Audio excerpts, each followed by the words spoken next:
हरे कृष्णा। आप सभी का स्वागत है।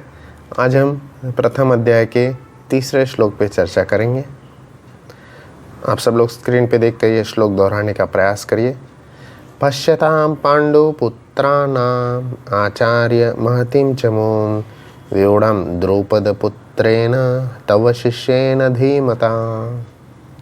यहाँ पे दुर्योधन अपने आचार्य द्रोणाचार्य से जो बोल रहे हैं, हे गुरु द्रोण, देखिए आपके शिष्य यहाँ पे क्लियरली बोलते हुए बोल रहे हैं कि उनका जो शिष्य जिन पे जो उनको पता था आगे जाके उनके जो दुश्मन है उसकी सेना को वह लीड करेगा, ऐसे जो धृष्टद्युम्न है उन्होंने कितना सुंदर रूप से सेना का अरेंजमेंट किए, तो उनके अंदर वो पुरानी भावना जगाते हुए यह वाक्य बोल रहे हैं।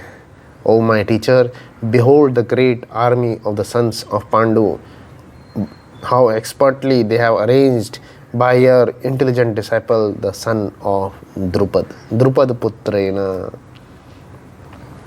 तो यहाँ पे हम देख सकते हैं कि जो द्रोणाचार्य है और द्रुपद, उनकी बहुत सुंदर कहानी आती है कि द्रुपद और द्रोणाचार्य बहुत ही अच्छे मित्र हुआ करते थे।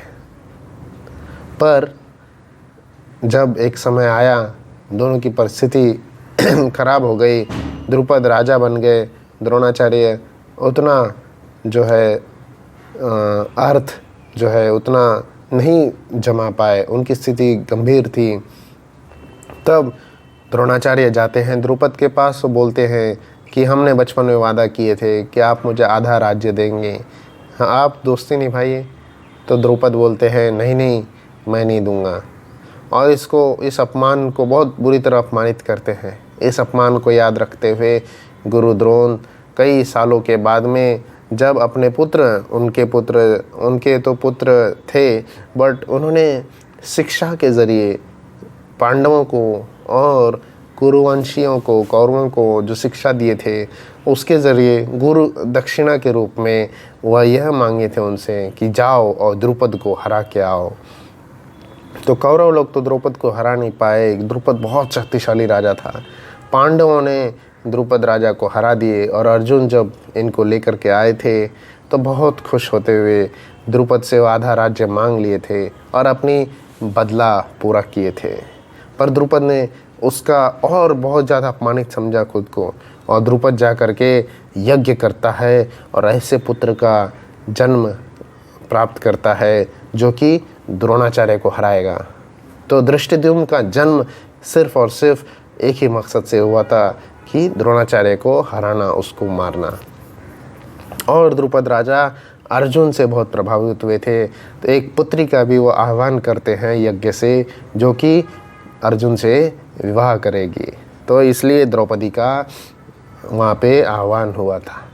तो यह सारी बातों को द्रोणाचार्य जो है याद था उनको, और दुर्योधन जो है इसका वहाँ पे बहुत सटीक इस्तेमाल करते हुए जब दोनों युद्ध में खड़े हैं, धृष्टद्युम्न पांडवों की सेना में मेन योद्धा बन के सामने खड़ा है, और उसी ने पूरे सेनाओं को जो है अरेंज किया है। बहुत ही अच्छी तरह से सैन्य निरीक्षण वहाँ पे कर रहा है।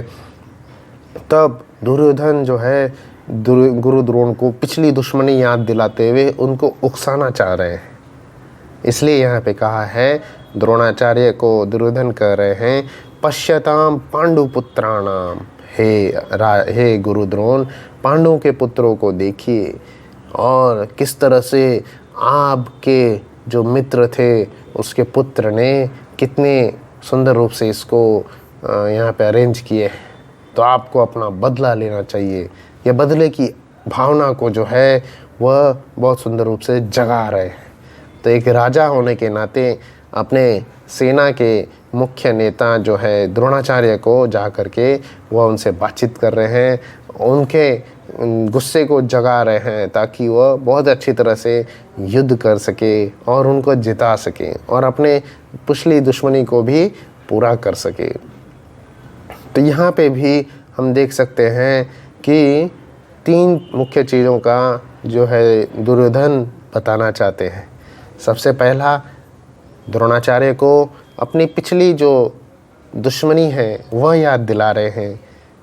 दूसरा, यहाँ पे बता रहे हैं कि जो ब्राह्मण होते हैं, जैसे द्रोणाचार्य ब्राह्मण थे, उन्होंने बिना किसी को देखते हुए कि अरे ये धृष्टद्युम्न मुझे आगे चल के मारेगा, ये धृष्टद्युम्न का भविष्य जानते हुए भी गुरु द्रोण ने ही धृष्टद्युम्न की ट्रेनिंग की थी।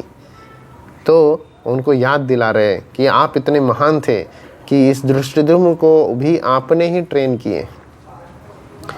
तो उनका यह गुण भी यहाँ पे बता रहे हैं कि ब्राह्मण होने के नाते आप सबको समान रूप से देखते हैं, पर सबको समान रूप से यहाँ नहीं देखना है, यहाँ युद्ध करना है। और तीसरा और अंत में यहाँ पे बहुत ही अच्छी तरह से बता रहे हैं कि अर्जुन जो सामने खड़े हैं, आपका उनके प्रति पांडुपुत्राणाम, आपका उनके प्रति जो स्नेह है उसको आप यहाँ पे कम करिए। तो ये 2-3 वाक्यों के साथ में यह श्लोक दुर्योधन जो है अपने गुरु द्रोण को बता रहे हैं और उनको उकसाना चाह रहे हैं कि आप अपने समान भावना को, अपने प्रेम को, इन सब चीज़ों को हटाइए और यहाँ पे युद्ध करिए और अपनी दुश्मनी को याद करते हुए, सबको हराते हुए मुझे विजय प्रदान करिए। ऐसे मंतव्य के साथ में दुर्योधन जो है इन श्लोकों को बोल रहे हैं। हरे कृष्णा।